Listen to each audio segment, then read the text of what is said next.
All right, whatever. Enough of this.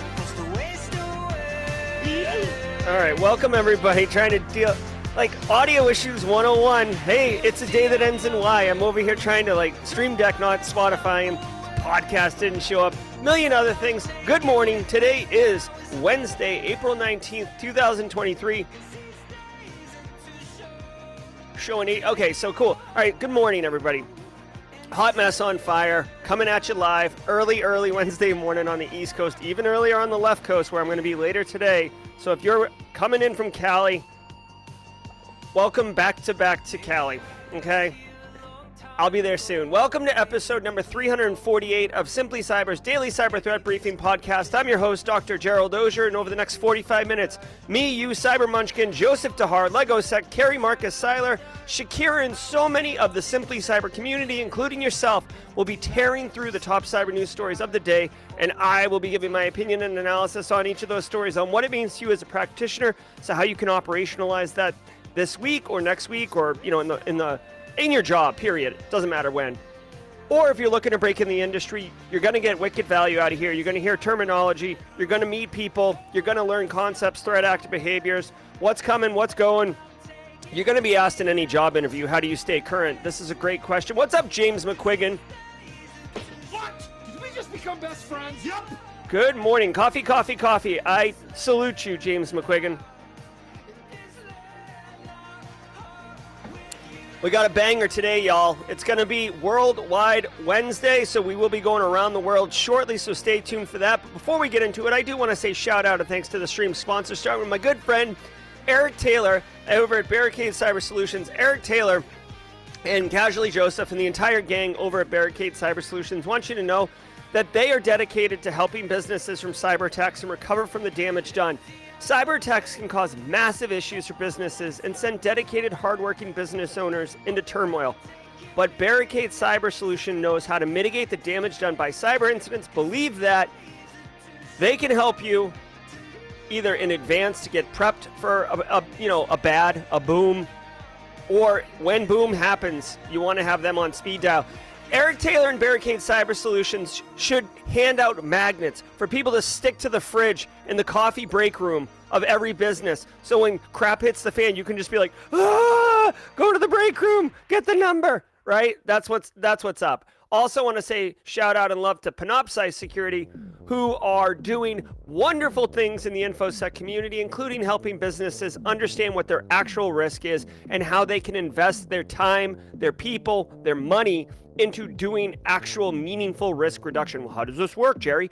Quantified risk assessments are an approach that takes in evidence, takes in information, facts, bases people, process, and technology of a business, looks at the controls, looks at the control gaps, look at the threat modeling for that industry, for the business that size, specific for your business. Then it basically is like, and it pukes out a quantified risk assessment that has statistically sound, fact-based findings where it can tell you, hey, you have this likelihood of having a ransomware incident, for example, this year. 70% to 80% chance of a ransomware. Is that okay for you?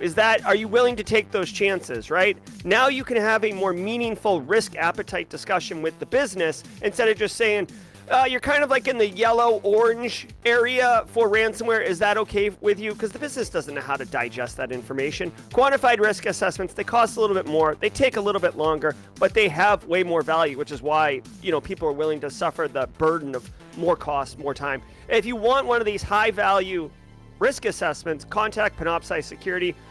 Brandon will hook you up. Do a great job. Panoptcy Security, links in the description below. Also want to say a little love to XM Cyber, but know this, we will get back to them at the Midroll. They are all about good times, and they're navigating exposure management reports out right now. It's pretty good. I'm halfway through it. Love it, love it, love it. Might finish it on the plane ride. Maybe, we'll see. Want to remind everybody, each episode of the Simply Cyber Daily Cyber Threat Briefing is worth half a CPE. So be sure to say what's up in chat. Isaiah Green with the Passive Observer coming in hot. Hey, Isaiah. Good to see you. So listen, if you're with us live, if you're one of the 160 people standing here right now, what's up? Good to see you. Please drop a hashtag team live in chat. Let me get more in frame here. Jesus, this boom arm's being kind of fickle.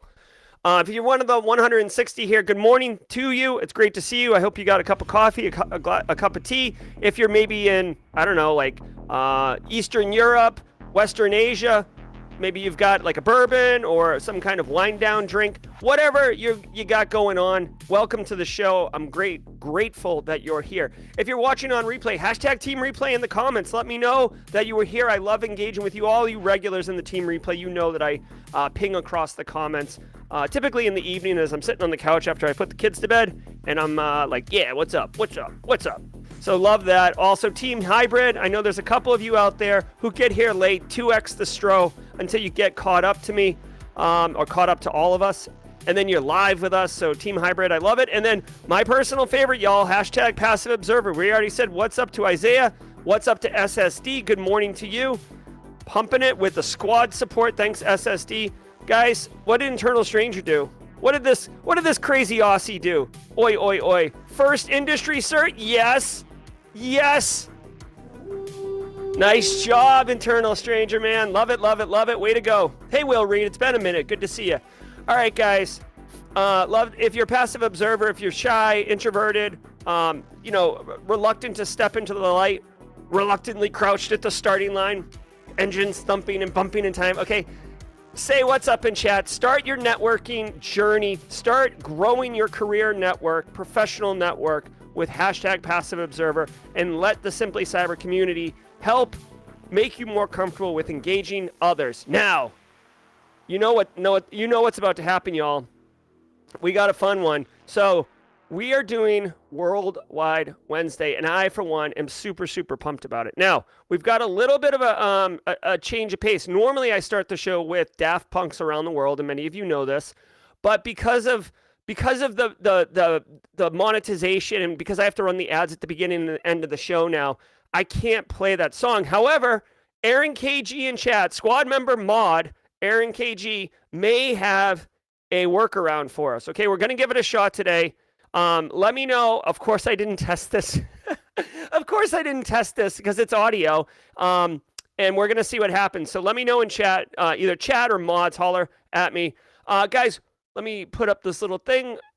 By the way, ACI Learning has signed on for 3 more months of support for the Worldwide Wednesday segment of the show. So thank you very much to ACI Learning for your continued support. Guys, I've got a pin chat in YouTube chat right now. IT Pro TV, now IT Pro from ACI Learning, the international online training solution that professionals in audit, cybersecurity, and IT turn to for binge-worthy content. Use promo code SimplyCyber30 to get 30% off your first month or first year. Great platform. If you want to, cut through the bull and just get really good content, Simply Cyber 30 at checkout. You can do that. If you're a U.S. veteran, I don't know what the code is, but you can get 60% off. As much as I would love for you to use my affiliate link, if you can get 60% off, dig into that. Like, I fully support you. Go get it. So I'll just leave that. And also, just to let you know, I'll be giving a public free briefing on May 25th in coordination with ACI Learning. So it won't be through Simply Cyber. It'll be through ACI Learning, but they've asked me to come on to their platform. If you know Sophia Goodwin, she's the one who's always with Daniel Lowry on the shows. She will be doing an interview with me, or like a one-person panel. I don't know exactly what it is, but I'm going to be there for an hour, hanging out, having a talk. I hope you guys can join and do hashtag Simply Cyber. We can like raid ACI Learning. That would be kind of fun. All right, here we go, guys. I'm going to try this. This is an interpreted version of Daft Punk's Around the World being pushed through my soundboard. Let's do it together and figure it out. All right, it's 4 minutes long. We're not going to do this for 4 minutes. We'll do it for 2 minutes, okay? Somebody start a clock. Computer, Alexa, start 2-minute timer. All right. All right, let's do it. Every Wednesday, if you're new here, we ask people where they're at, and then I mark the crap out of this calendar. So let's get into it. Let's go. Where are you at right now? I see Australia. I see Wisconsin. Way to go, Wisconsin. New York City's in the house. Southwestern Virginia. South Africa's in the house. Thank you for representing. Victoria, Australia, Canada, Big Maple Leaf. Love it. DC's in the house. Texas in the house. Dirty Jersey, India. Love it, love it, love it. Cincy's in the house. DR. The DR, Leonardo DR. Love it, love it, love it. Boom, baby. I see you, Leonardo. What's up, Big Texas? Hey, Washington State. Philippines, baby. I see you, Philippines. We got you on the map. Come on, New Orleans. Ethiopia. Boom. We got Eastern Africa in the house. Dirty Jers, Va Beach. I see you, Va Beach. Indy's in the house. Worldwide Wednesday representing Winchester, Virginia. Hey, Ontario, I see you up in that state. I set a timer on someone else's echo device. Yes, Cambodia. That's going to be a tough one for me to find. Mods, can you tell me where Cambodia is? I know it's like near Vietnam. Oh, I found it. All right, come on, province. Poland, Krakow. Europe just came online. I love it. Where's our South America reps? Come on, Bob Beach. I see you, Maryland, getting the crabs on. Jamaica, man. Jamaica me crazy. Am I right?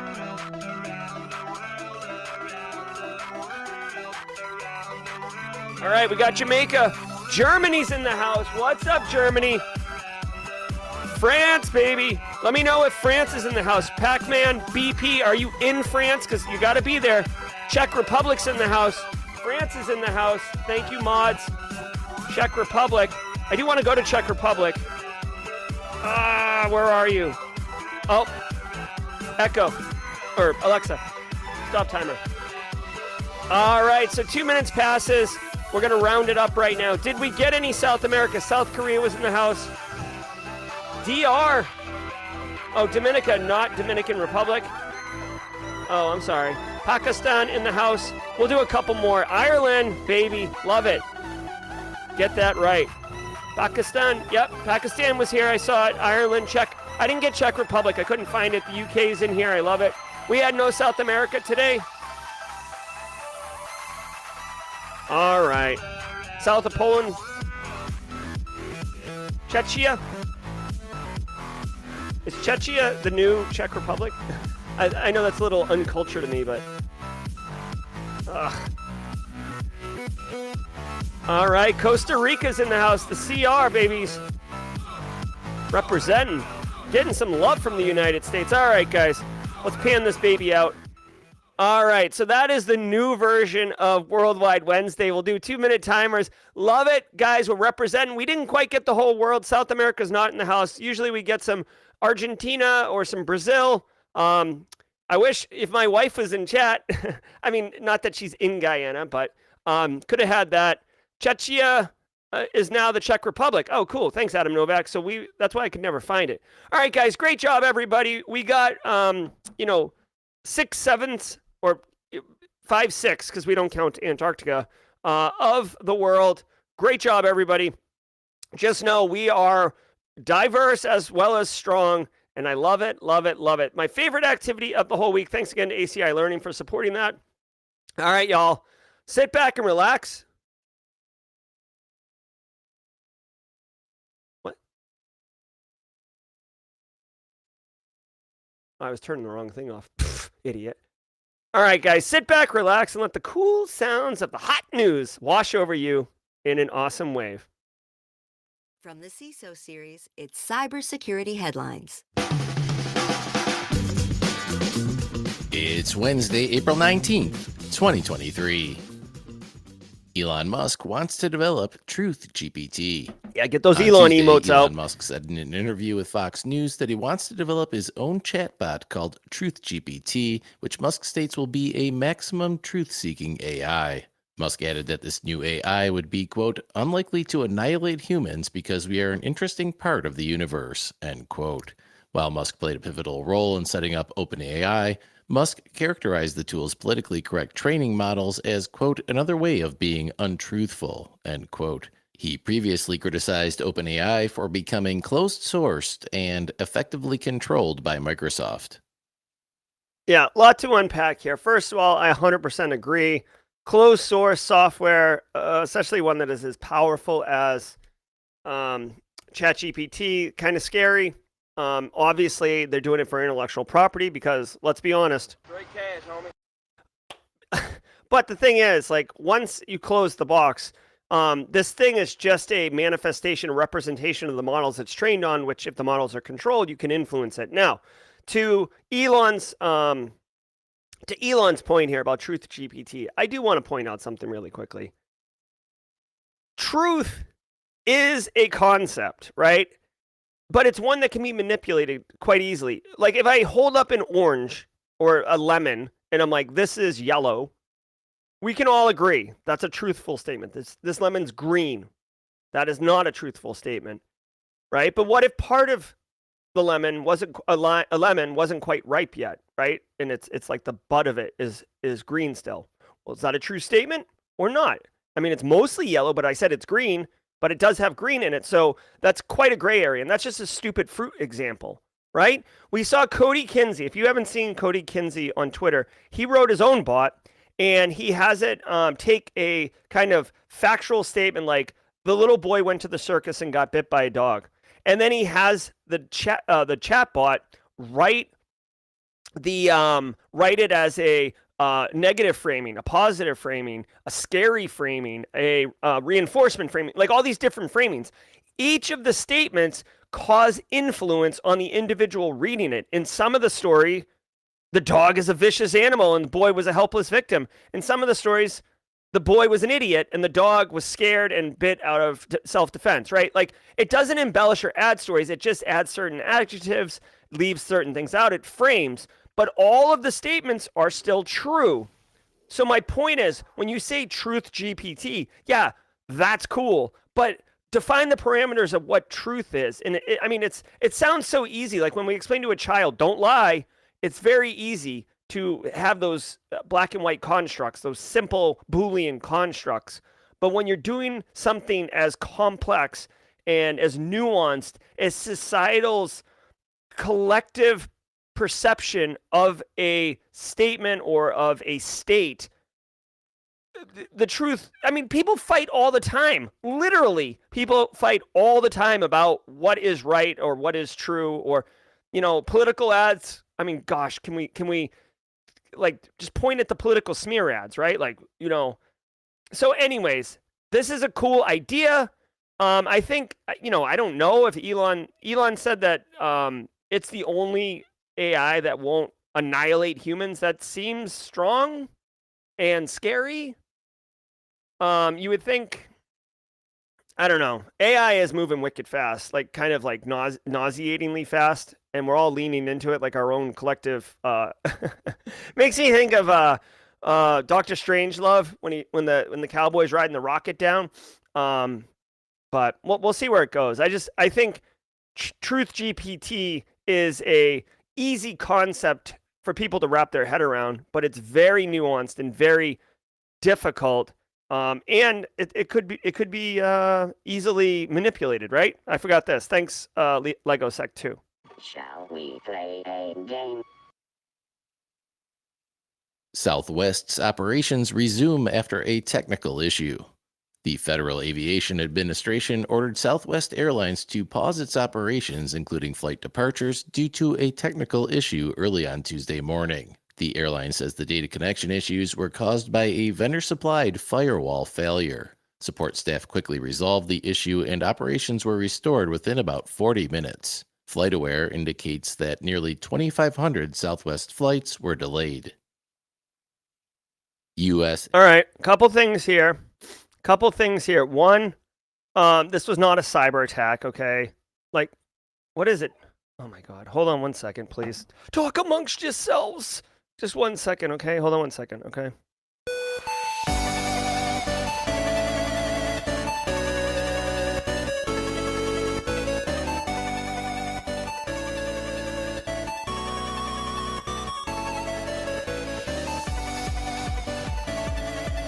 All right, sorry about that. So listen, this was not a cyber attack, but it does highlight the importance of misconfigurations and proper configurations. Yes, it was the puppy. I had to take care of the old puppos. So listen to me.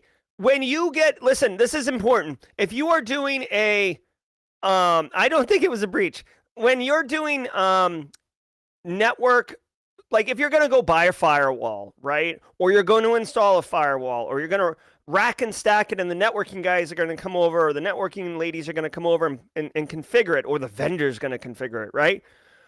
There's a couple things. There's something called pass-through. So when you plug in the internet into import, and then you plug the, network coming into the internal network through the outport, and all the magic's happening in the firewall of data and packets flying through or not flying through, that's cool. But it also introduces the fact that if that firewall craps the bed, then all the data goes in and then nothing happens and nothing comes out, right? So when a firewall has a catastrophic failure, if it's not configured for like auto pass-through, then it's going to dork up your entire operation, right? So that's something to actually give consideration to from a business continuity perspective. What I've seen this been done before with, I'm not going to name vendors, but really good. This is Gigamon. Okay, whatever. I'll just name them. Great product. The data comes in, and then if there's a catastrophic failure, it just reverts to like a hardware pass through to allow it for the data to keep going through. Now, when that happens, you basically don't have a firewall anymore, but you get notified and alerted, and you can kind of immediately address that issue, right? So basically, it becomes a decision of, do you want to suffer downtime, or do you want to be exposed for some period of time to potential not having a firewall, right? Very uncool to not have a firewall, obviously.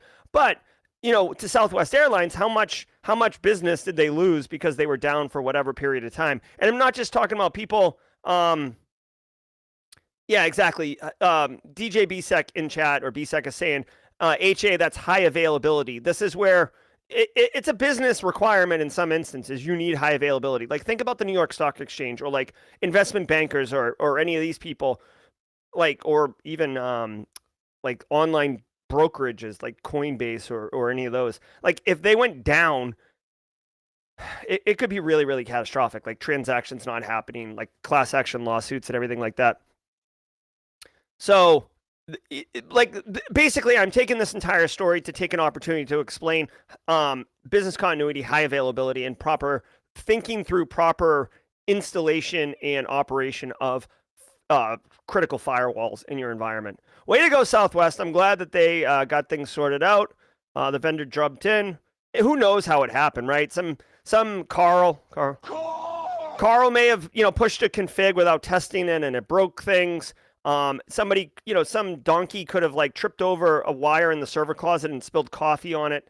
A million different things could happen. I don't think this is a hot nation state threat actor dropping elite 0 days up on Southwest. Okay. Whoops, idiot. US and UK warn of government hackers targeting Cisco routers. On Tuesday, CISA, the NSA, the FBI, and UK's National Cybersecurity Center warned that Russian state-sponsored APT-28 hackers are deploying custom malware called Jaguar Tooth like on Cozy Cisco Bear? iOS routers. APT-28, also known as Fancy Bear, is a Fancy hacking group Bear. linked to Russia's That General was close. Staff Main Intelligence Directorate. APT-28 are exploiting an old SNMP flaw on Cisco iOS routers to deploy Jaguar Tooth in memory and gain unauthenticated access, and then exfiltrate device info over TFTP. Cisco admins should upgrade their routers to the latest firmware to mitigate these attacks. Redline Mail. You down with SNMP? Yeah, you know me. Yes, I'm 43. I grew up in that age, okay? If you don't know, now you know. I'm talking about naughty by nature, okay? US, UK warn of government hackers. Now, listen, this custom malware, this Jaguar Tooth, APT-28 is legit, okay? Fancy Bear, Cozy Bear, whatever. Cozy Bear is a different one, by the way. It's not like they have multiple names like that. They've got a custom malware that can infect older Cisco infrastructure, Cisco iOS routers. Now, I don't know which one they are, who they're targeting, but likely I would think that anyone is kind of on the map. Usually, nation state threat actors, APT-28, they're not hitting, Joel Belton's ice cream shop, okay? They're hitting Lockheed Martin for, plans, or they're hitting government installations for, espionage purposes. The idea here is that it's an old vulnerable instance of Cisco, and they use, I guess, whatever the SNMP. There must be something wrong with SNMP allowing them to exploit it, get access, and then drop their malware payloads, which pulls intel off of it, I suppose. I'm trying to see, what's the point, because the threat actor scan for public Cisco routers with the weak community strings. Yep, weak SNMP community strings has been a problem for years, okay? Okay, so they're exfiltrating data over TFTP. That's fine. That's well known.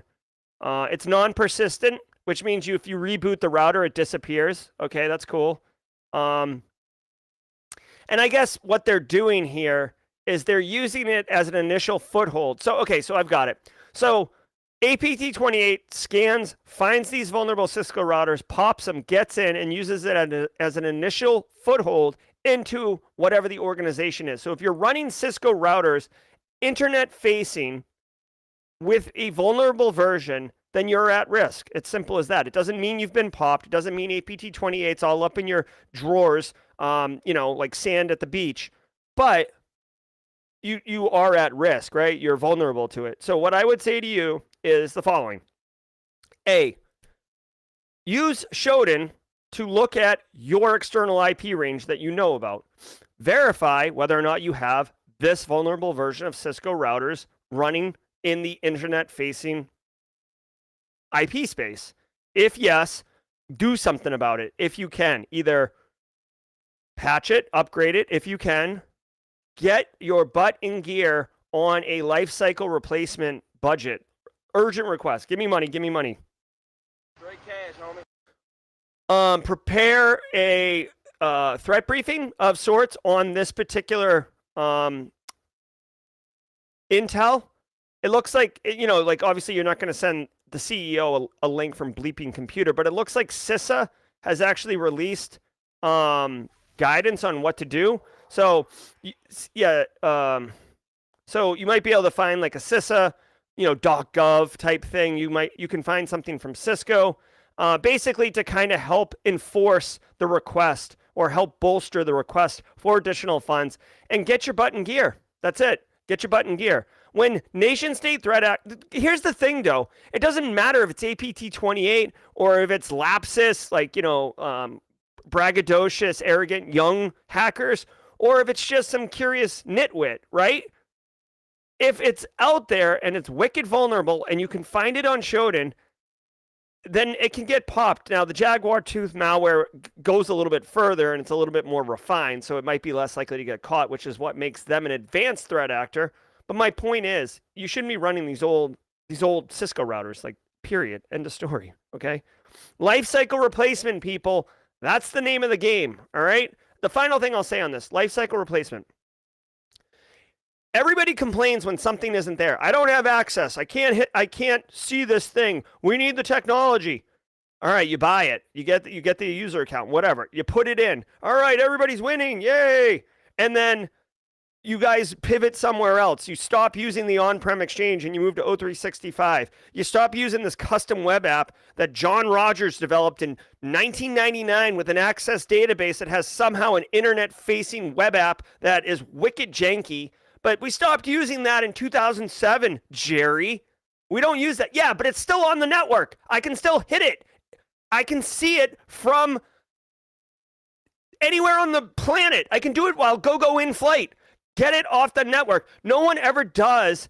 I mean, some people do, but for the most part, system lifecycle, the end of it, decommissioning, archiving data off, turning the dang machine off. Most people don't do it because they're like, oh, I don't know. I don't want to shut it off because maybe it'll break something. I'll just leave it on. It's just sitting there not doing anything. People constantly misunderstand that just because it's quiet, sitting under BSEC's desk, running, and it's not causing a problem, then we'll just leave it alone. It's not a sleeping dog, okay? It is a risk on your network. Get it off your network. I feel triggered by legacy systems. Okay. USA. Where operations disrupted by GitHub repository takedown. Dating back to at least 2020, Redline Stealer is written in .NET and targets system and browser info, login credentials, credit card data, and crypto wallets. Researchers from ESET and Flare have discovered that Redline's control panels use 4 specific GitHub repositories as drop-dead resolvers. The resolvers help to route infected victims to attacker command and control servers. The researchers alerted GitHub, who then suspended the repositories, thus breaking panel authentication and disrupting Redline Stealer's operations.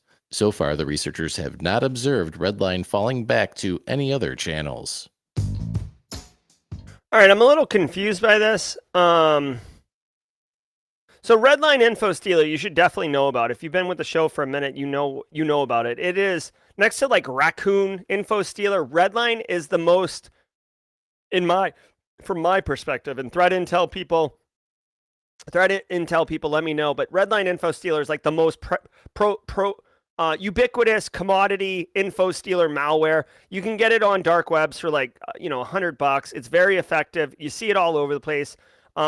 You can get it all over the place. What's up, Jax? Good to see you.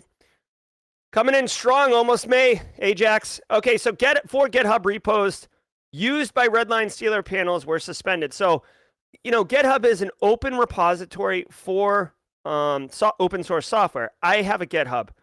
You have a GitHub, right? Anyone can create a GitHub. So threat actors could create a GitHub. GitHub is accessible from anywhere in the world. So, this acts as like a quasi, file sharing service.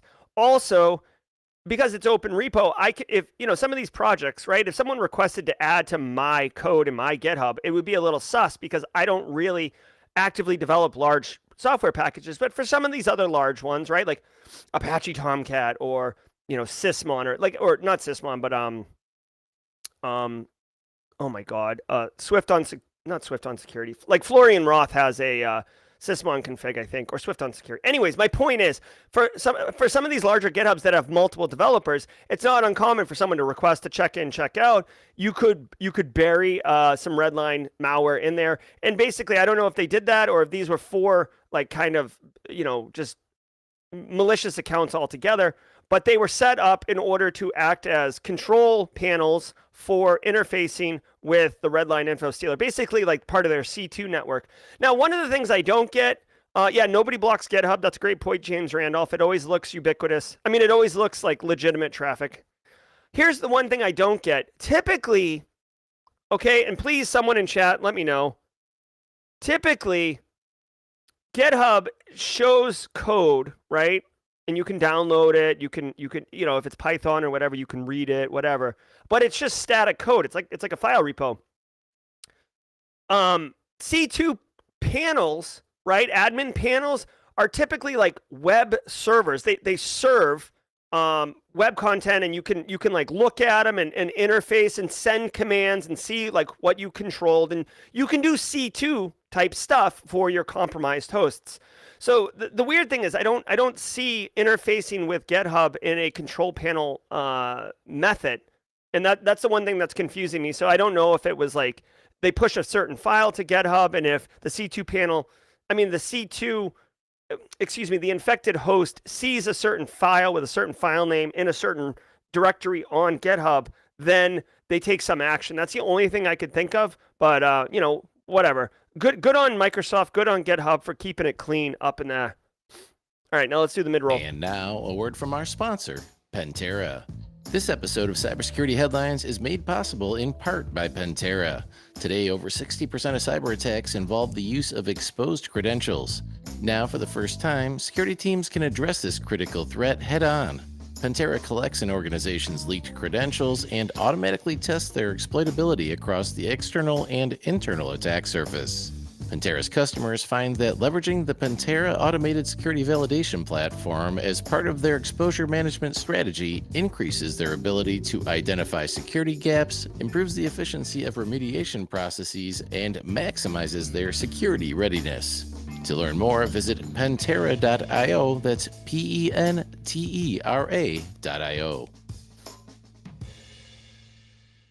All right, it is the mid-roll, which means only one thing.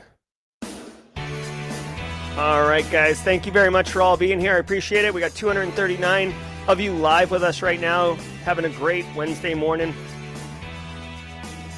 Want to say thanks to the stream sponsors, Barricade Cyber Solutions, Panoptcy Cyber, and XM Cyber. I told you we would get back to them at the mid-roll. Want to tell you guys about XM Cyber really quickly. They just released their State of Exposure Management Report for 2023.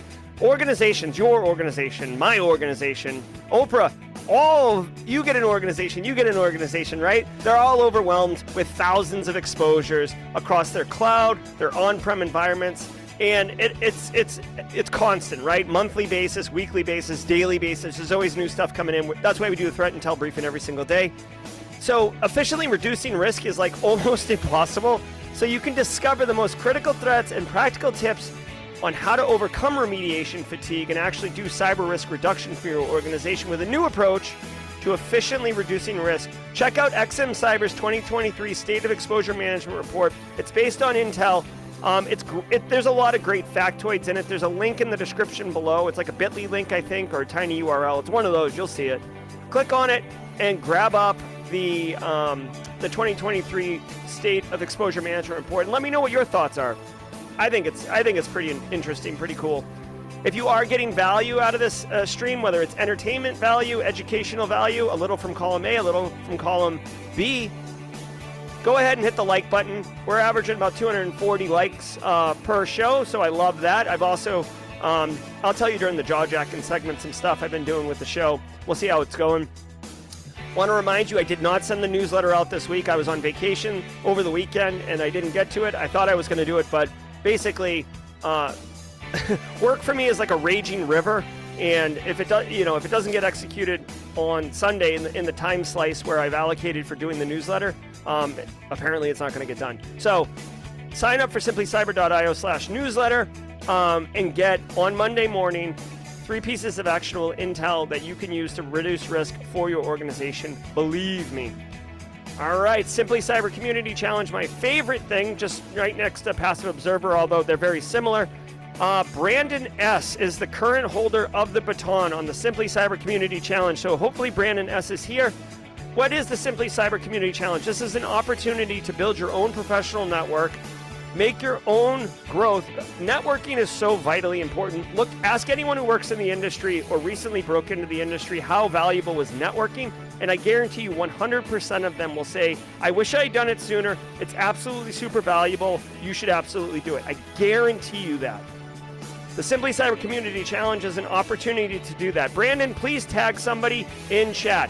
If you're tagged by Brandon and you accept the challenge, go post on LinkedIn your cyber story. Why are you into it? What are you doing?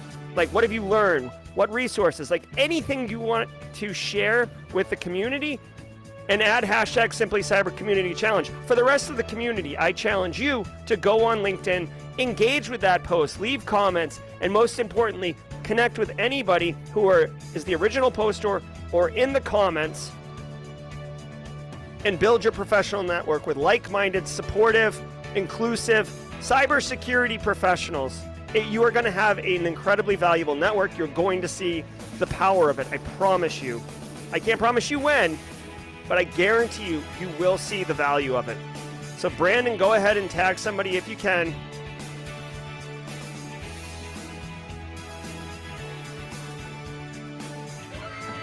All right, Laura Flores, come on at me.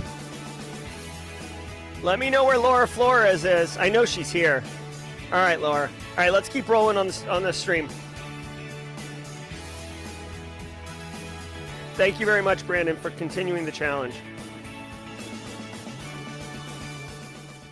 Europe spins up AI hub to hold big tech accountable. On Tuesday, the European Center for Algorithmic Transparency was officially inaugurated in Seville, Spain. ECAT is expected to play a major role in interrogating the algorithms of mainstream digital services such as Facebook, Instagram, and TikTok for compliance with the EU's Digital Services Act. ECAT officials say they plan to leverage an AI-based recommender system to identify DSA infractions such as discriminatory or biased output and promote algorithmic transparency. The full sweep of provisions in the DSA won't start being enforced until early 2024. Early 2024, it'll already be chatbot or ChatGPT version like 73 at that point. Okay. Shall we play a game? Way to go. I do appreciate the European Union, okay? Like, I'm not saying that the United States isn't doing anything, but we sent a petition out with 1,100 people who said we should put a pause on AI. Like, I don't know what that's doing. This is actual action, okay? Jimmy Dang with a super chat. What? Did we just become best friends? Yep. Thank you very much for the support, Jimmy. Genuinely appreciate it. Much love and support for everyone. And Dr. Jerry, my interview with the CISO is happening in 15 minutes. Yes, Jimmy. Get it. All right, Jimmy, you got this, my man. Kill it. Crush it. Own it. Boom, baby. Boom. Jimmy, take one of these stories in with you mentally. Hold on. What would be a good one? Nope. Hold on. I guess the Redline Infostealer, you could run with that. The Cisco legacy systems, we talked about that. This European AI thing, they might ask you about AI. What are your thoughts on AI? You can be like, I just heard this morning that Europe's spinning up a research hub for AI to hold things accountable. Did you know that, CISO? Boom, high fives. I'll just take the job offer now. That's fine. All right, so here's the deal. I like that Europe's doing this, especially because ultimately the idea is that it doesn't really seem that it's going after AI as much as it's going after what the algorithms are underneath social media where it's driving for you content, right? So what are you seeing? What is being pushed to you on Instagram? What's being pushed to you on TikTok, right? Those things seem to be like, what's the goal of this? And I genuinely appreciate that because these large platforms can influence you. They can manipulate in mass. Hold on. I gotta get rid of mod chat. Sorry, mods. They can manipulate you. So I appreciate that. It's just think about the way the United States is responding to like TikTok and social media versus the way Europe's doing it, right? So I find it interesting. I'll be happy to see the outputs of these things because the TikTok in Europe is the same kind of as the TikTok in the United States. So certainly there's an economy of scale on whatever the findings and discovery is of this European panel. So holla, way to go, European Union, winning so hard. Oh yeah, thank you, Peter. I do have a 9 a.m. Stealthy malware let's go. distributed via AI-generated YouTube videos. I've got this video coming out. The Aurora Infostealer is a malware as a service platform written in Go and sold on Russian-language cybercrime forums. Cybercriminals have been spotted leveraging a new loader executable called P3IN4ER to propagate Aurora infections by embedding the stealer into the descriptions for AI-generated videos which they post to hacked YouTube channels. The loader uses anti-virtual machine and unusual compilation techniques to avoid detection. The savvy crooks are even using search engine optimization techniques to help the rogue videos reach a wider audience. All right, so we do have a premiere coming up, so I'm going to move a little faster with the stories. Here's the deal, okay? So this is what you need to know. Aurora Infostealer, it could be Redline Infostealer, it doesn't matter. Threat actors are hacking YouTube channels, right? So think Linus Tech Tips or think really any YouTube channel that's got some level of audience. They hack it, then they post a video. They use SEO effectively, so they've got some marketing chops. And in the description, they put a link to the malware. Now, this is classic social engineering, right? So they'll say, hey, here's a video about whatever, like double your money in Bitcoin, or you'll never believe, like I'm going to give the first 50 fans of my super huge YouTube channel a free one-on-one coaching session, or I'm going to pay you $1,000, or I'm going to hire, I've got a job opening on my channel. Whatever it is, it doesn't matter because they're going to get you to click on the link, go and download the malware, and you're not going to think twice about it because you're like, yes, I'm all about this channel, this YouTuber, okay? This is a classic social engineering attack, just wrapped in a different set of clothes with the goal to be stealing your information, your passwords, your cookies, and then ultimately robbing you, maybe breaking into your YouTube channel, maybe stealing your money, your crypto, your passwords, login ins, whatever, right? Info stealers are going to info steal. All right, let's keep rolling. Credited with 3 more iOS zero-click exploits. Researchers from Citizen Lab have newly discovered 3 iOS 15 and iOS 16 zero-click exploit chains used by NSO Group against human rights activists globally in 2022. The researchers reported that NSO Group was hired to deploy its Pegasus spyware in Mexico via exploit chains known as Pwn Your Home, Find My Pwn, and Latent Image. Apple has since issued a HomeKit security update in iOS 16.3.1, and the researchers recommend that high-risk users use the iOS 16 feature known as lockdown mode. Car thieves using tech. Interesting. Okay, so basically we talked about Quad Dream yesterday. They went out of business, but I said they're going to group back up. NSO Group, they are the ones behind Pegasus software. Apparently they're, they've got good lawyers or something. They're a little slippery. That is a good point, BSEC. NSO Group continues to be slippery. They've got excellent reverse engineers over on their side of the house who are able to come up with these iOS zero-click exploits. What is a zero-click exploit? Not that I don't know if you'd get that question in an interview, but just to define this, it's where you don't require the victim to engage in anything, right? For this story right here, the Aurora Infostealer, I have to socially engineer you. I have to send a compelling YouTube video. I have to convince you to click the link down below. I have to convince you to install the malware, right? Zero click, I don't need you to do anything. I just text message you and your phone is owned, right? Very scary stuff, right? These zero-click exploits are super valuable, like 7 figures valuable, all right? That's why NSO Group is, dude. Straight cash, homie. All right, so Pegasus spyware, unfortunately, it's supposed to be used for law enforcement only. Oh, we suspect this guy to be a criminal kingpin, but you know what? Capitalism's going to be capitalist, so instead of it just being used for the criminal kingpin, it's being used for human rights activists who are pushing back in Mexico, investigative journalists, dissidents, if you will. So obviously, technology like this can be weaponized, just like a handgun can be used to defend your home or to rob a bank. So it's gross. It's so, man, it really hurts to think that, NSO Group, maybe they were lied to, maybe they willingly were lied to, but to think like, oh, we've got this great tool and it's going to be weaponized to harm people who are trying to right a, just a social wrong, So anyways, you want to talk, not that this is slightly related.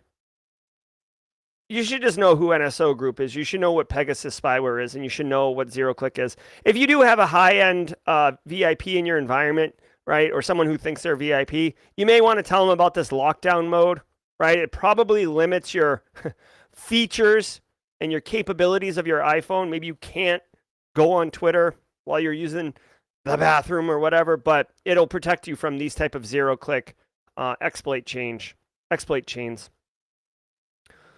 All right. Speaking of Mexico and human rights, you should watch the new John Oliver video last week tonight on farm workers. Hidden inside old Nokia phones. Earlier this month, 2 cyber professionals showed how they were able to purchase and reverse engineer a device used to steal one of their very own vehicles last year. The rogue device leverages control area network injection, which sends fake messages appearing to come from the car's smart key receiver. The problem is that the vehicles trust these messages without verifying them. The devices can start engines of numerous car brands, including Toyotas, Jeeps, and even Maseratis, in only about 15 seconds. The curious part about the rogue device is that it's hidden inside an old-school Nokia 3310. The devices are sold at high prices despite only being comprised of about $10 worth of parts. Some sites selling the devices are offering device updates, suggesting that development of new capabilities is ongoing. And that does it for today's All right, interesting. So a couple things, if you're old enough to know. If you're old enough to know, before the iPhone, like right before the iPhone came out, this right here, this Nokia phone, this was hot. This was the hotness right here. You could actually get different covers to really personalize it, right? You know how we use wallpapers on our iPhones now to like personalize it? Like, oh, here's my kids, here's my family. Oh no, you could get like a lime green candy looking shell. My brother like custom painted them for a bit, right? So this was it. Yeah, you could play Snake on it. If you were like super legit and had the high end one, you could play like mini golf on them. This was the hotness. And then iPhones came out, and that was the end of Nokia. All right, so here's the thing. Basically, threat actors have developed some type of technique where you plug it in, and it can basically car hack the car, hack the car bus, and trick it into thinking it's receiving some type of command from the key to unlock the doors, to start the engine, etc. My one thing is I don't understand if like the Nokia actually has some technology in it that does that, or if my suspicion is that they're gutting the phone and using the shell of the Nokia phone to deliver the payload, right? Because the Nokia phones didn't have, it looks like he's using a USB interface here. Nokia phones didn't have USB. Back then, guys, it was like ugly chargers, okay? So, here, I'm just kind of curious. This guy, what's he doing? Oh, yeah, here we go. Yeah, see, he's plugging in a USB type A into the device. This is absolutely just using the phone as a shell. I mean, it's cool. And like those Nokia phones didn't have Bluetooth, or NFC RFID. So, okay, the TLDR here is this is like a cool little story. This could be I mean, this one doesn't really hit with the, it is a flipper wrapped in a Nokia. That's a great point, BSEC. So this is a fun story. You'll probably see something like this at Car Hacking Village in DEF CON in Vegas this summer. But this one, I mean, you can't stop someone. They do have to plug it into your car, so they should not be able to break into your car, right? Like, you can't be on the outside and unlock the car because they need to plug into your car in order to be able to interface with the computer of the car. So, there's that. Way to go. All right, guys. We do have a premiere coming up in 3 minutes. If you're interested, this right here is Unveiled, Game-Changing Secrets and Insider Tips for Starting a Cybersecurity Career. I've leaned into helping people break in, right? Obviously, I do lots of different content for lots of different levels of people's experience. But I've been leaning into like more breaking in content on my fixed produced videos. So this one is really good if you're considering to dive into cybersecurity. I explain a bit of what's going on up front.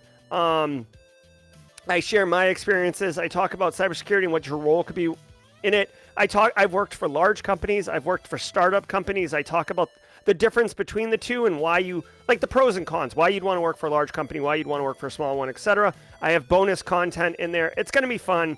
I'll drop a link in chat right now if you're interested in doing that. All right. If you were here just for the news, I want to thank you very much. Hit the like button on your way out. It does go a long way in helping me. Dan Reardon was published on a website. Nice job, Dan. Way to go, Haircut Fish. All right. I want to remind everybody, tomorrow and Friday, Eric Taylor will be manning the desk here at Simply Cyber. The daily cyber threat briefing will be manned by Eric Taylor. Thank you again for Barricade Cyber Solutions, not just for the continued support from a sponsorship perspective, but also filling in for me when I need support. I will be West Coast later today, flying out. I will be back Friday. Thank you very much, Robert Burke. Thank you, Anna Lynn. Oh, it sent me a DM via Discord. Let me take a look.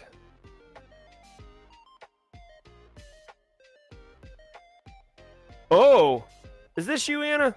Yes, it is. Hold on one second, guys. Oh my gosh. Can I share this information, Anna, or is this private? I mean, not all the details, Anna. Not all the details. Let me know. This is awesome. Awesome, awesome, awesome. All right. We're not teaching to stop this. Let's go. Love the stream. Is it on? All right, it's coming up. What's up? Thank you, Justin Gold. Thank you for the safe travels. BSEC, yes. Guys, I mentioned yesterday. Oh, sure. Anna Lynn says sure. Guys, I want to share with you, squad member and longtime supporter. You can see the blue Simply Cyber logo badging next to her name. Anna Lynn says some really nice things about Simply Cyber here, but the most important thing is she's just accepted a job offer as an information security engineer, fully remote, and she is so happy. Yes, Anna Lynn. Way to go, Anna Lynn. Congratulations. Another win. Another win for another great person in our community. Way to go, Anna Lynn. Love it, love it, love it. So happy for you. Enjoy that and straight crush it. Straight crush it, homie. All right, let's get our sci-fi on, guys. I'm going to end the stream. Head on over to the talk. It should push you over there immediately anyways, but I will see you guys later. I'll be in chat tomorrow and Friday, but I won't be hosting. Be good, everybody, and until next time, stay secure.